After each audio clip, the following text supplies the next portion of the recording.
Welcome to the grudge match of World War One, where Karl Rove held his own against five allies, taking all of the Central Powers and steamrolling to victory. With an early move toward Rome by both Austria-Hungary and Germany, he forced the Triple Entente to retreat back down to Tuscany, and then swung through northern Italy, bringing his forces against Paris on two sides, with a flank in Picardy and a flank in Marseille.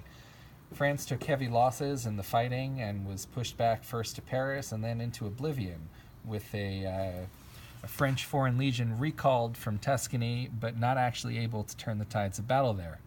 Meanwhile, the German Navy started a building campaign in the Baltic and threatened to repeat the German victories of the previous World War I game by offloading troops into Livonia and Karelia.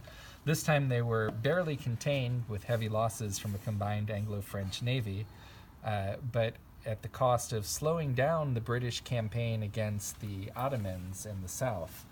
The British were able to advance without too much of a check, but they bled off so many infantry while moving in that without being able to max place the full amount of troops in India each turn, they just didn't have enough troops to pose a strategic threat to Istanbul, which wisely, seeing the what had to be held and what didn't for the game to wind up in the Central Powers' favor, decided to leave Ankara despite having a temporary advantage there and just stack Istanbul, rendering it pretty much totally impregnable in the same way that a cisgender XY male is totally impregnable.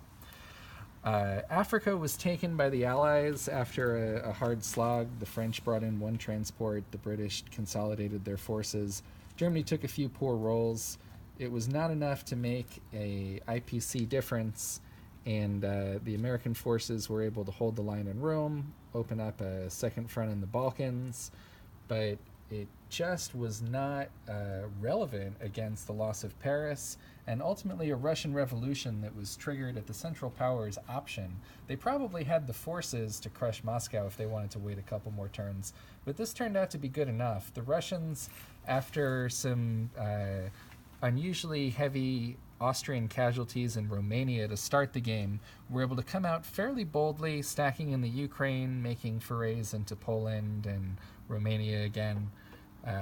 But the numbers were just overwhelming. The Russians never saw a good opportunity to make a strong attack and were eventually pushed back to Moscow and crushed.